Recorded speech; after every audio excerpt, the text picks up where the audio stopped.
is Nigel here once again, and this is going to be another, not just match review, but pay-per-view review. So, because it is Awful Month here on the channel, here in the Nigelverse, you'd be hard-pressed to have a discussion about awful pay-per-views without bringing up this one. I'm, of course, talking about ECW's December to Dismember 2006. Considered by many to be one of the worst, if not the worst pay-per-view in WWE history. And this is when ECW was under the WWE umbrella, so oh joy. So this show, for starters, as always, I'm not a professional wrestling reviewer or analyst, just a man who enjoys a good time, which I sadly did not have with this one. But in another way, I feel kind of bad for the show. Like, with a lot of the elements happening in the show and everything, and with how the show was set up and stuff like that, and some of the circumstances around it, and then the aftermath of it, this show really felt like it was set up for failure, or it definitely felt like this show was not meant to succeed, and spoiler alert, it didn't. And so this took place, I believe, about a week after Survivor Series.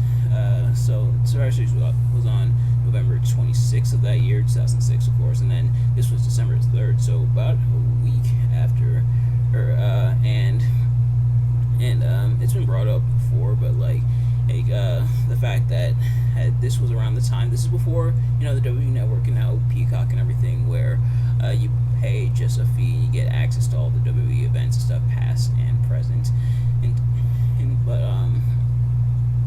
and of course the live events and stuff. But this was back during the pay-per-view format, so people already spent this money on Survivor Series, and I believe the big four pay-per-views, which of course was WrestleMania, Royal Rumble, Survivor Series, SummerSlam, I believe were charged more, but I think but that's just speculation on my part. Don't quote me on that. But plopping down all this money for Survivor Series, going from that to this show, yeah, not really happening. People still haven't recovered from there. Now, there are some people who obviously probably still probably were able to, who probably order all the pay-per-views and stuff, but even still, that's kind of not really the best move, having this event right here and then the week before having this other event, so you got to pay for the two shows.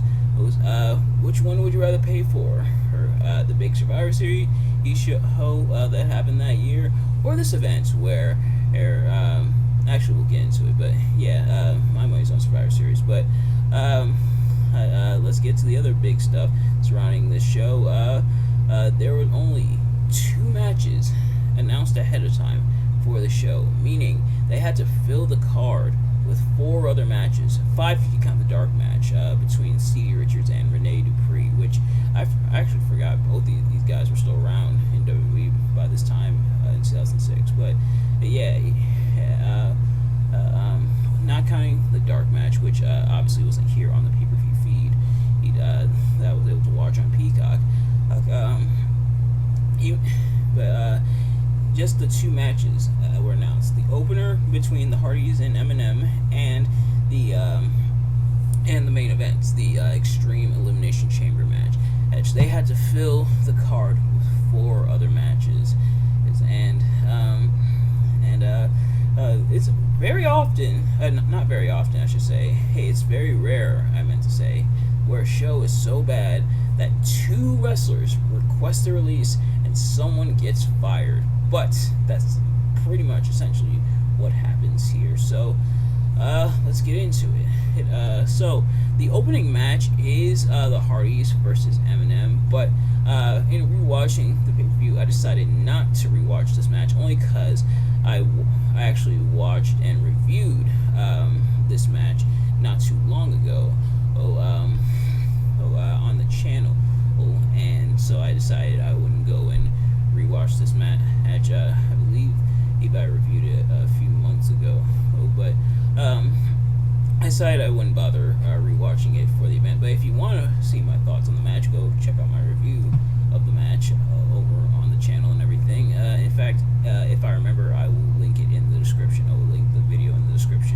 So we're gonna skip that match. Just go right for the rest of the card.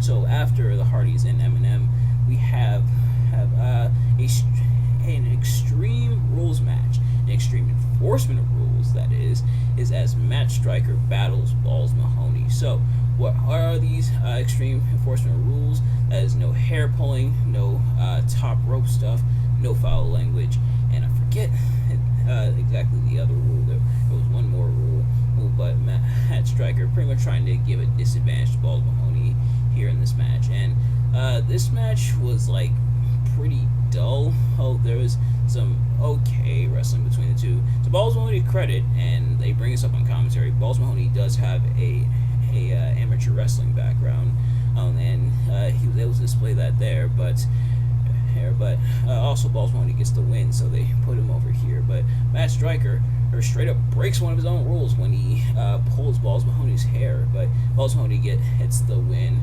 and with the I believe the Nutcracker Suite, he to win this match. Pretty dull, pretty uninteresting of a match, but there is some wrestling in there, which is nice, I guess. But and we'll see this throughout the show, where for an ECW event, it's not a lot of hardcore going on. We don't really get any like definitive hardcore until like the second to last match, a little bit, and then full on in the main event. But here, no hardcore. This is a Balls Mahoney match, and there's no chairs and everything. Like I wouldn't be reminded of like Balls Mahoney after the match have grabbed the chair and just waylaid on Matt Striker a bit, but we didn't even get that.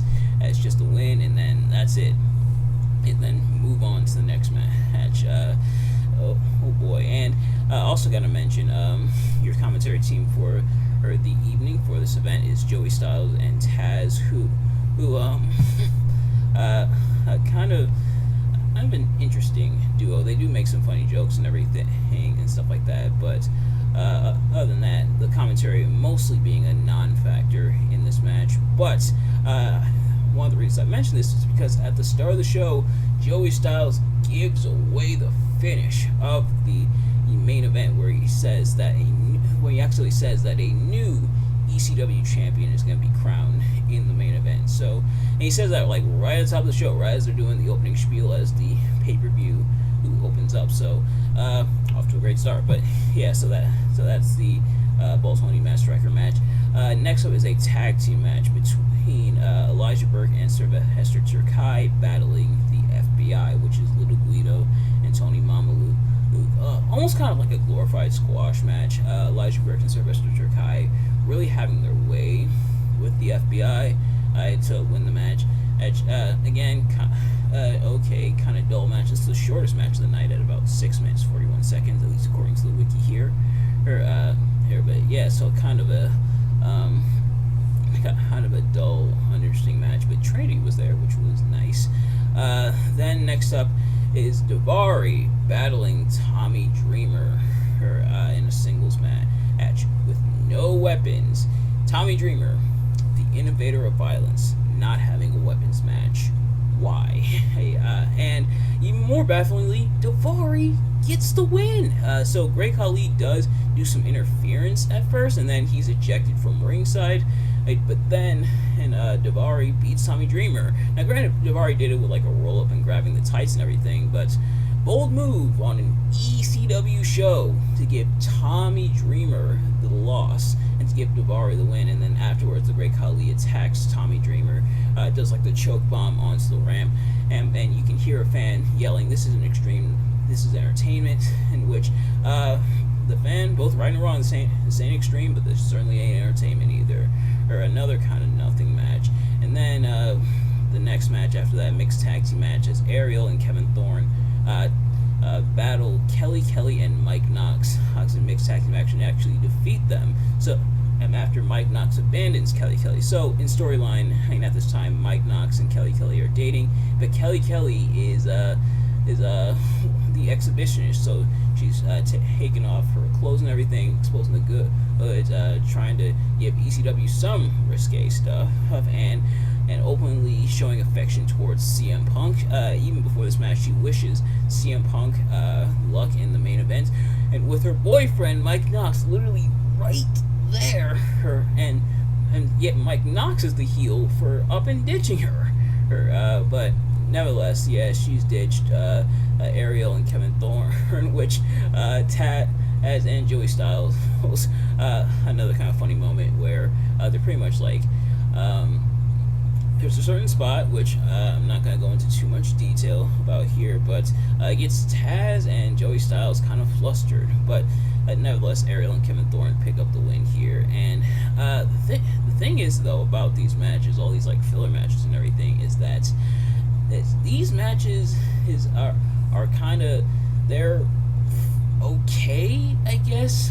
Like, if these were like on TV, like ECW TV, which I believe was a thing around this time, and then these would be like okay matches. But for pay-per-view, who these are not pay-per-view quality, and for an ECW event, this ain't happening. Like the thing is that this is an ECW event. This is advertised as an ECW event, even though it's under the W banner. It's an ECW event. ECW, the hardcore brand, the land of extreme, and this is stuff we're giving hardly any hardcore. Or the reason I mentioned, because this is the semi-main event, and I mentioned there was some hardcore in there, is because the Sandman comes down with the kendo stick and beats up Kevin Thorne a little bit, but otherwise, not really a lot of extreme going on. This is stuff that you'd find pretty much on like an episode of like Raw or ECW or possibly even a house show. But here on pay-per-view, these are not pay-per-view quality matches, and I think that's one of the main reasons why people weren't interested in this stuff and why people hated this stuff. Not just because these matches were thrown together the day of, not just because these aren't like pay-per-view quality matches, but because this is supposed to be ECW, this is supposed to be extreme, and we're not getting any of that here. Granted, ECW did have a lot of fantastic in-ring worker. There's guys like Lance Storm and Rob Van Dam and Jerry Lynn and things, and guys of that nature. But or even like I mentioned, Mahoney with his amateur wrestling background. But it was also known for a lot of extreme, for pushing the boundaries in a lot of those regards, and we're not seeing any of that here. And that, I think, was one of the major things that turned a lot of people off from WWE's version of ECW. This wasn't even watered down. This was waterlogged, was WWE's attempt at trying to do ECW and everything. And to the point where he pretty much limped on for a couple more years before ending in 2010. And yeah, it just wasn't really that great. But now we move on to our main event. So it's an Extreme Elimination Chamber match between Bobby Lashley, Big Show, who is the ECW champion going in, and who Joey Styles gave away is losing his title tonight. Then Test, Rob Van Dam, Hardcore Holly, and CM Punk. Originally, it was supposed to be Sabu in the place of Hardcore Holly, but he is written off as a backstage attack. Beforehand, they speculated on commentary that Paul Heyman might have had something to do with it. But Sabu was written off. In real life, behind the scenes, apparently Sabu was written off because WWE feels that Sabu, who can't do anything except like hardcore matches and things of that nature, which is interesting because then he's taken out of this match, which is a hardcore match. It's already the Elimination Chamber, which of course is a lot of brutality in its own right, but then also an Extreme Elimination Chamber, and we'll get into why it's extreme, but this is perfect for Sabu, who, by the company's definition, in fact, Sabu doing well in this environment would prove WWE's point, essentially, but Sabu is taken out of here. Plus, Sabu, who apparently not very interested in what's going on in WWE's version of ECW, which I kind of don't blame him, but yeah, so Sabu is written off here, and yeah, so Hardcore Holly is brought in as a replacement. Oh joy!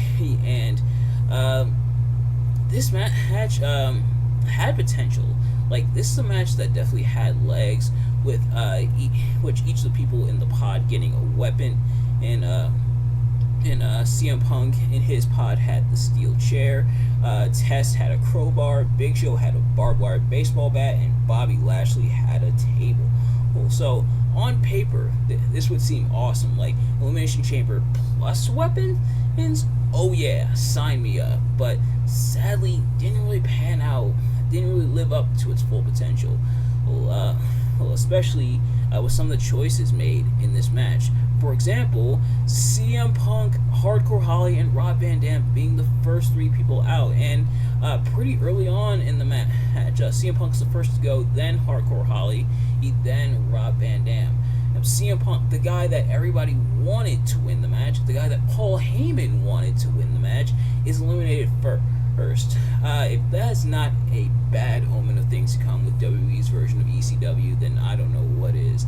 And then Hardcore Holly taken out and pinned by Test, and then Rob Van Dam taken out and pinned by Test with some help from the Big Show, as Big Show grabbed Rob Van Dam's legs as he scaled the top of the pod. Big Show grabbed at his legs, and then Test took him down from there and took him out of the match. So 2 of like the big names that people want to win this match, and Hardcore Holly, he taken out. Oh joy, he bold move there, WWE. Then Bobby Lashley comes out. He has kind of a cool moment where he's trapped in his pod, and then he uses the table that's in the pod to like break the top of the pod and escape from there. Or the table not really utilized that much afterwards, and then it's down to the final 2. Bobby Lashley takes out Test, and then it's down to the final 2 with Big Show and Bobby Lashley. Big Show.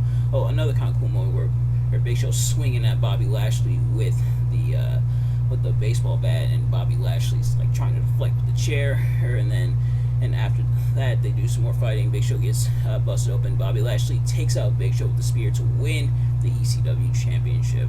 Like I said, okay match, but definitely could have and should have been better, especially with the premise of this match being an extreme Elimination Chamber match. It's a match you actually have to try and mess up, and they almost kind of did hit it. There was some stuff they tried to make work, such as like Rob Van Dam and Big Show getting busted open, and the weapons made the most extreme match of the night, which I guess makes sense for the main event. But otherwise, yeah, people weren't into this one, and Bobby Lashley winning the ECW Championship, you could tell, was definitely a Vince McMahon decision. This wasn't quite the almighty Bobby Lashley, the one we all know and love today. This was Bobby Lashley, who's still pretty new in WWE and everything, winning here, which people did not want. They wanted CM Punk, and Paul Heyman, like I said, also wanted CM Punk to win, and then we didn't really get that. And so that's the event. But now comes the aftermath, because a few things happen. I mentioned before, it's very rare that we see 2 release requests and a firing. So after this event, after what went down at this event, and which this event it was the I believe least bought pay-per-view in WWE history. He had the least amount of pay-per-view buys in WWE history. So after the event, both Tommy Dreamer and Steven Richards both asked for their releases. Neither of them were granted.